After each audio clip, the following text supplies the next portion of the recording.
سوال ہے، جی جی اگر کسی مجلس میں سے کسی کا سوال ہو تو آپ لوگ سوال کر سکتے ہیں۔ جی اور میرا جو سوال ہے عموماً پوچھا جاتا ہے کہ بہن کا حصہ، بیٹی کا بہن کا حصہ، عموماً ہم لوگ یہ سمجھتے ہیں کہ ہم نے اس کو جہیز دے دیا تو اس کا حصہ ادا ہو گیا، یا اس کے قبضے میں دینے سے زمین کا پہلے اسٹامپ اور انگوٹھا لگوا لیتے ہیں، اور یہ سمجھتے ہیں کہ شاید ہم نے اس کا حق ادا کر دیا۔ اگر وہ انگوٹھا لگا کر نہ دے تو بھائی بہنوں کا پھر رشتہ تعلق ختم سمجھا جاتا ہے۔ اس پر ذرا روشنی ڈال دیجیے۔ سوال آپ نے سن لی ہے۔ اصل میں ہمارے ہاں یہ ایک غلط کلچر اور غلط رسم و رواج شروع سے چلا آ رہا ہے، اور خصوصاً گاؤں دیہات اور اس طرح کے علاقوں میں، شہروں میں پھر بھی لوگ بیٹیوں کو دے دیتے ہیں یا بیٹیاں لے لیتی ہیں، تو گاؤں دیہات میں یہ بڑا ایک غلط قسم کا کنسپٹ ہمارے یہاں چلا آ رہا ہے کہ وہ یہ سمجھتے ہیں کہ ہم نے بچی کی شادی کر دی، اور شادی کے موقع پر بچی کو باپ سمجھتا ہے میں نے جہیز دے دیا، یا بڑے بھائی سمجھتے ہیں کہ ہم نے اپنی بہن کی شادی کر دی اور شادی کے موقع پر ہم نے جہیز دے دیا، اب ہمارے باپ کی وراثت میں سے اس کا کوئی حق نہیں ہے۔ تو یہ شرم بالکل غلط ہے۔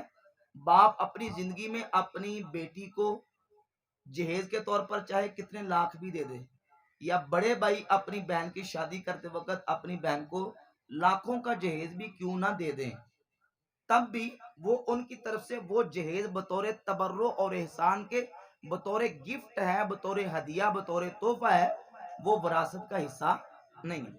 وراثت کا حصہ جو ہے وہ چاہے اس کو شادی سے پہلے دے دیں، شادی سے پہلے وراثت تقسیم کر لیں، اور جو اس کا حصہ تھا اس کو شادی کے موقع پر جہیز بنا دیں، اس کو پلاٹ لے دیں، مکان لے دیں، جو مرضی کر لیں، لیکن آپ وراثت کا حصہ جو اس کا بنتا ہے وہ پہلے نکالیں۔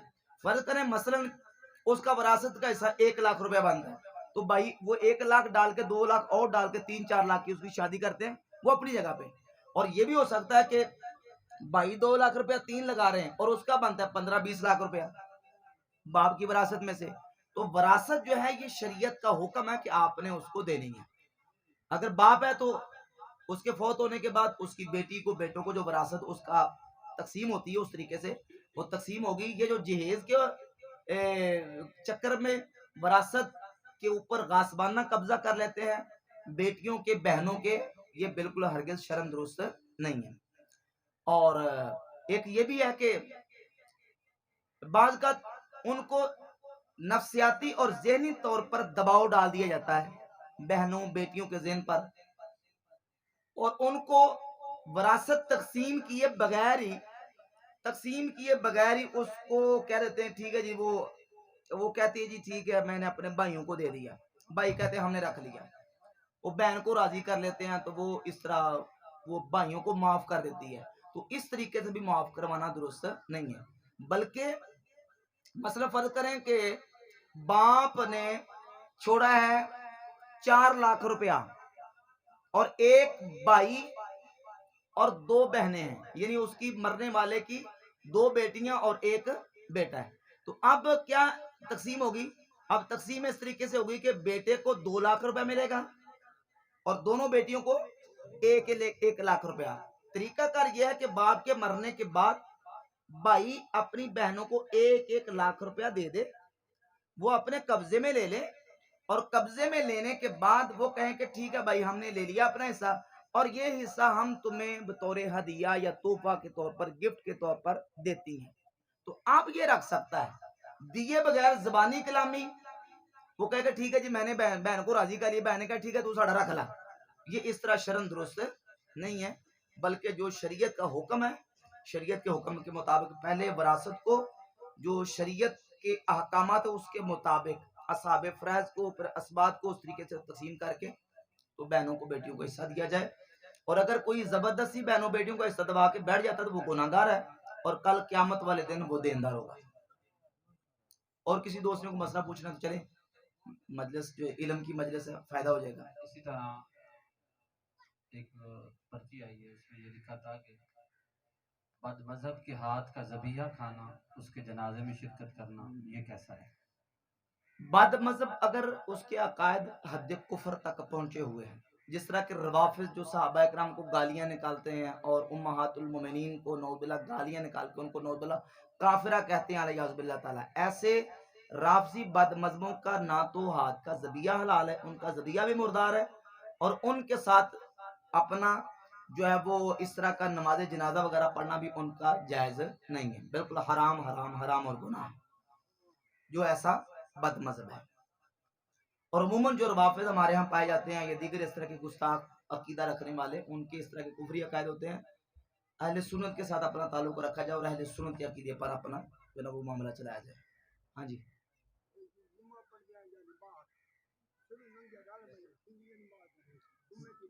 جمعہ، اچھا اچھا، کہتے ہیں ننگے سر جو جمعہ پڑھتے ہیں، تو ننگے سر جو سستی کی وجہ سے ننگے سر نماز پڑھتا ہے، تو اس طرح نماز پڑھنا خلاف سنت ہے۔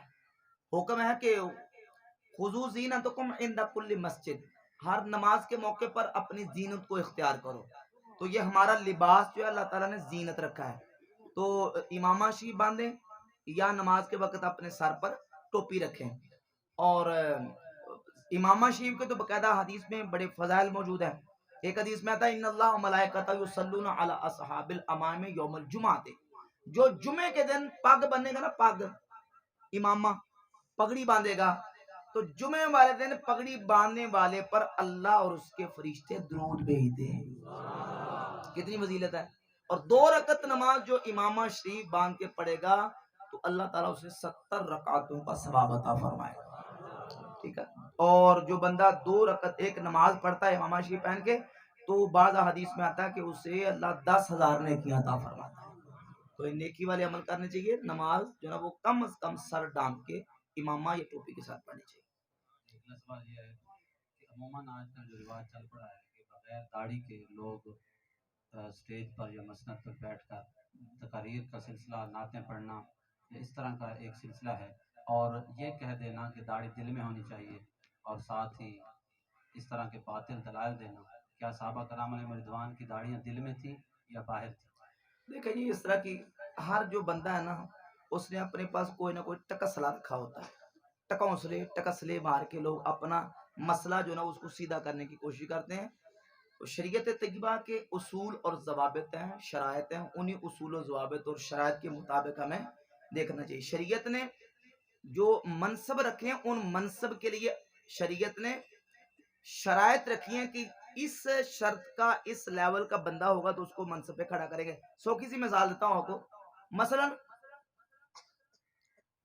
شریعت کی نگاہ میں وہ بندہ جو قاضی کے پاس گواہی دینے کے لیے آئے گا کہ یہ فلاں بندہ اس نے فلاں جرم کیا ہے، تو قاضی پہلے دیکھے گا یہ بندہ عادل ہے کہ فاسق ہے، عادل ہے یا عادل اور فاسق کا کیا فرق ہے، یہ سمجھنے کی ضرورت ہے۔ عادل اس کو کہتے ہیں جو شخص ظاہری احکام میں شریعت طیبہ کی نافرمانی کا مرتکب نہ ہو، یعنی نہ تو وہ گناہ کبیرہ کرتا ہو اور نہ ہی کسی صغیرہ گناہ کے اوپر اصرار کرتا ہو، نہ کبیرہ گناہ کرتا ہو اور نہ ہی صغیرہ گناہ پر اصرار کرتا ہو۔ اگر کبیرہ گناہ کرتا، شراب پیتا ہے، خود چور ہے، خود رشوت خور ہے، سود خور ہے، سب زمانے کو، محلے کو، علاقوں کو، گاؤں کو پتہ ہے، وہ قاضی کے پاس اگر آئے گا تو قاضی اس کی گواہی قبول نہیں کرے گا۔ اس طرح جھوٹا ہے، سب کو پتا ہے یہ بندہ بہت فراڈی ہے، ایک نمبر کا نوسر باز جھوٹا آدمی، تو اب قاضی کے پاس آئے گا تو قاضی اس کی گواہی قبول کیوں نہیں کرے گا؟ مسلمان ہے لیکن وہ عادل فاسق ہے۔ اب شریعت نے جو منصب رکھے ہیں ان کے لیے اس کا معیار رکھا ہے، سٹیٹس رکھا ہے۔ اس معیار کا بندہ مثلا مصلی پہ کھڑا ہوتا ہے یا ممبر رسول پہ بیٹھتا ہے، تو ممبر رسول پہ یا مصلی رسول پہ وہ بندہ کھڑا ہوگا جو عادل ہے، جو کیا ہے؟ عادل ہے۔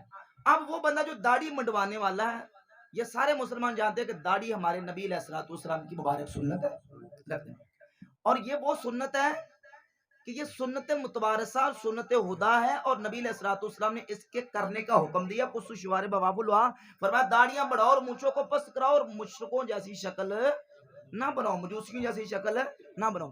اور نبی علیہ الصلوۃ والسلام کی بارگاہ میں 2 شخص آئے داڑیاں بڑھوا کے، تو فرمایا بھائی لا کم امرکم ھذا، تمہارے لیے خرابی ہو، تم نے یہ کیوں کیا، تمہیں کس نے کہا ہے؟ تو انہوں نے کہا کہ ہمارے رب خسرو پریز نے ہمیں حکم دیا.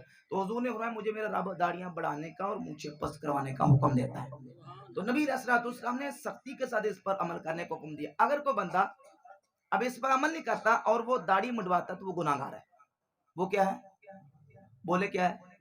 گناہ گار ہے. اتنا تو ماننا چاہیے. ایک بندہ گناہ کر رہا ہے وہ اپنی جگہ پہ، لیکن یہ تو ماننا کہ یہ کام غلط ہے، گناہ کا کام ہے. ایک بندہ ماننے ختم کر دے یہ گناہ ہے ہی نہیں ہے تو پھر اس کے اپنے مقدر کی بات ہے. اب جب وہ گناہ گار ہے اس کو شریعت کہتی فاسق. وہ نہ تو مصلی رسول پہ کھڑا ہو سکتا ہے اور نہ ہی ممبر رسول پہ، کیونکہ ممبر کے اور مصلی کے تقاضے ہیں کہ جو اس لیول کا بندہ ہوگا اس کے تقاضوں کو پورا کرنے والا اس کو کھڑا کیا جائے گا. اب ہمارے ہاں یہ ہے کہ یہ بڑی بن چکا ہے معاملہ.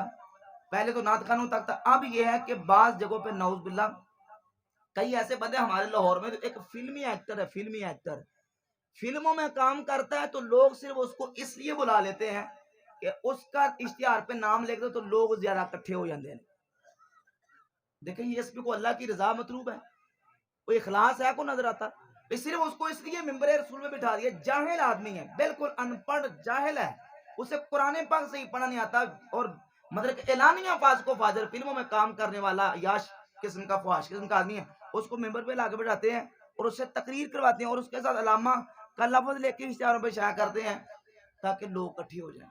لوگ اکٹھے ہو کے تو اس کی جو نا وہ جو اس نے مداری کرنی ہے وہ کر کے اس کو سن لیں گے، لوگ اکٹھے ہو جائیں گے.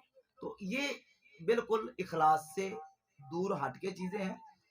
اخلاص اسی میں ہے کہ بندہ شریعت کے تقاضوں کے مطابق اپنے دینی اور باقی سارے معاملات کو لے کے چلے.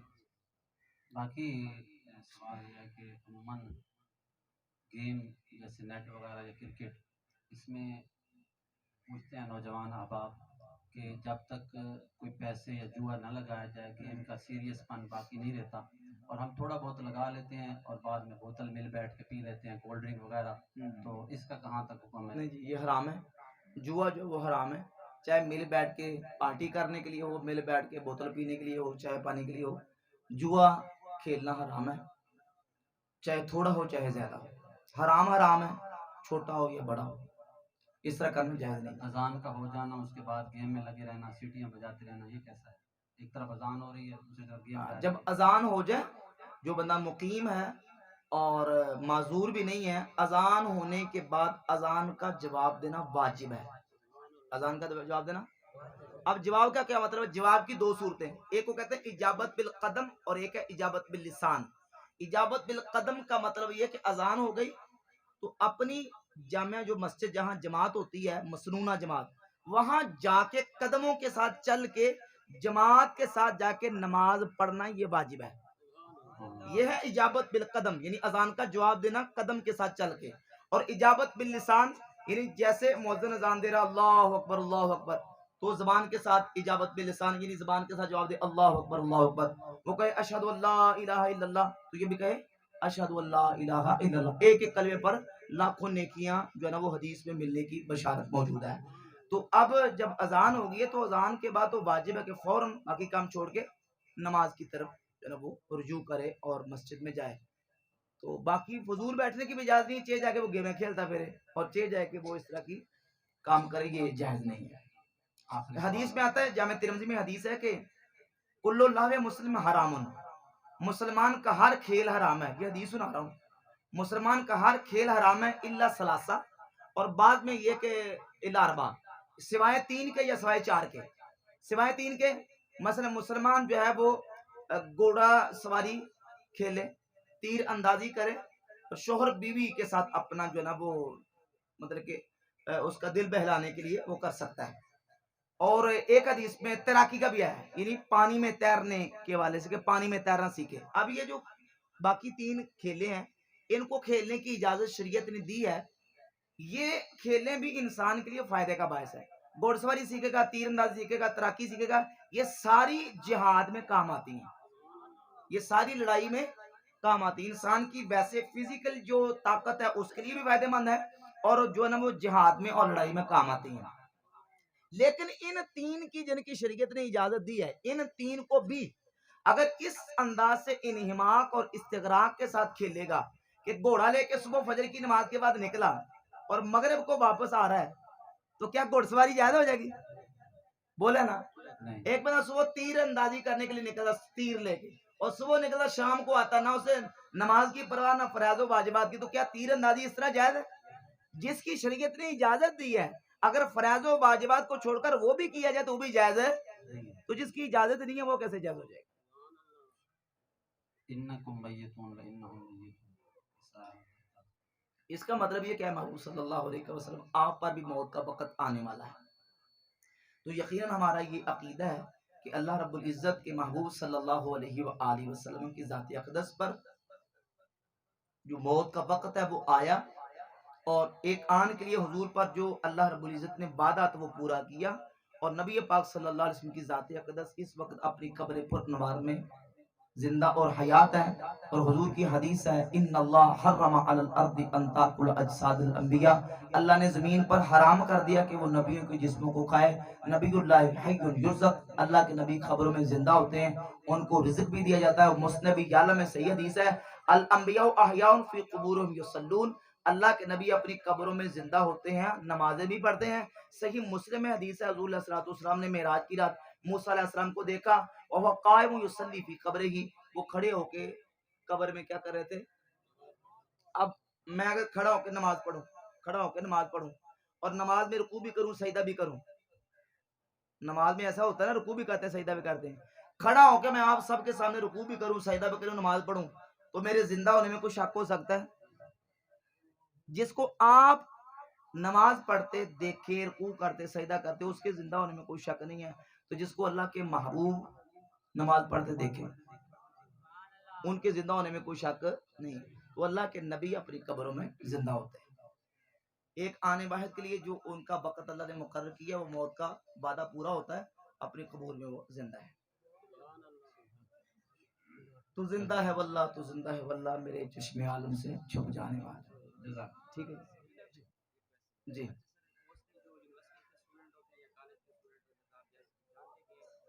نام نہیں لینا کسی کے پیسے. موسٹلی جو مساجد ہوتی ہیں وہ دوسروں کے حوالے کی جاتی ہیں، دوسرے اس پہ قابض ہوتے ہیں، تو وہ جو امام صاحب ہوتے ہیں وہ بھی گورنمنٹ کی طرف سے ہوتے ہیں. تو موسٹلی جو ہاسٹل کے اسٹوڈنٹ بھی ہوتے ہیں نا تو وہاں رہتے ہیں، وہ مسجد بھی ہاسٹل کے قریب ہی ہوتی ہے.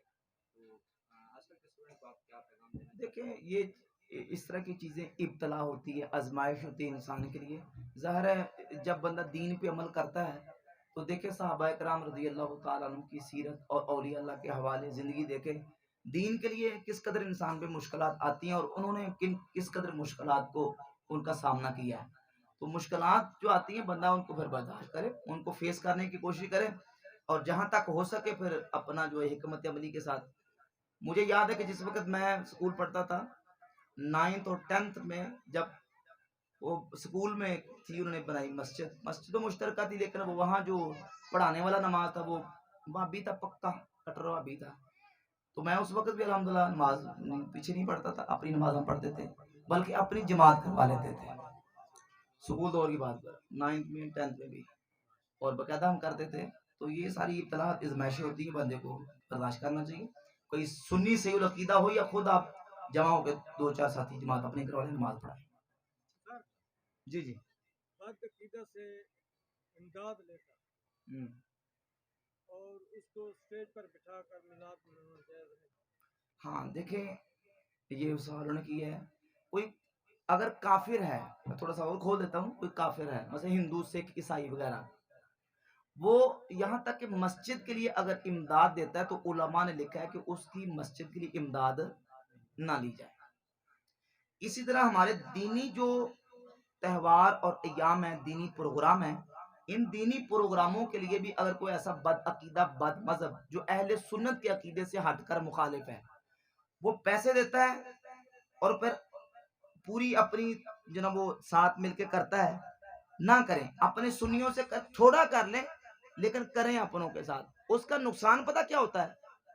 نقصان یہ ہوتا ہے کہ ایسے لوگ پھر ہمارے ہی اندر گھس کے ہمیں اپنا عقیدہ بھی صحیح بیان نہیں کرنے دیتے، نہ سننے دیتے ہیں نہ کرنے دیتے. وہ منہ مارتا ہے نا پنجابی کے دن، بندہ کانا ہو جاتا ہے، اگلے کا منہ مارتا ہے انہیں پیسے اتنے، ایک بندہ یہاں سٹیج پہ اگر بیٹھا ہو، اس نے 50,000 محفل کے لیے دیا ہو، تو اس کے عقیدے کا اگر کوئی خلاف بات ہمارے اہل سنت کے عقیدے کے مطابق اس کے خلاف جائے گی، تو اب میرے کان میں 2 بندے کہیں گے یار مولانا صاحب بیان کر دو پر ایویں دی گل کوئی نہیں کرنی جی کسی نو چبے گی. تو بھائی جب ہم اپنا عقیدہ بیان کریں گے تو پھر دوسرا جو عقیدے والا ہمارے عقیدے کے مخالف ہے اس کو تو تکلیف ہوگی، پریشانی ہوگی. تو اس لیے اپنی محفلوں کو صاف پاک رکھنے کے لیے، صحیح عقیدہ حق اہل سنت لوگوں تک پہنچانے کے لیے ضروری ہے کہ آپ تھوڑا کر لیں، انتظام تھوڑا ہو لیکن صحیح العقیدہ لوگوں کے پیسے چندہ جمع کریں تاکہ ہم صحیح طریقے سے محفل کا انعقاد کریں.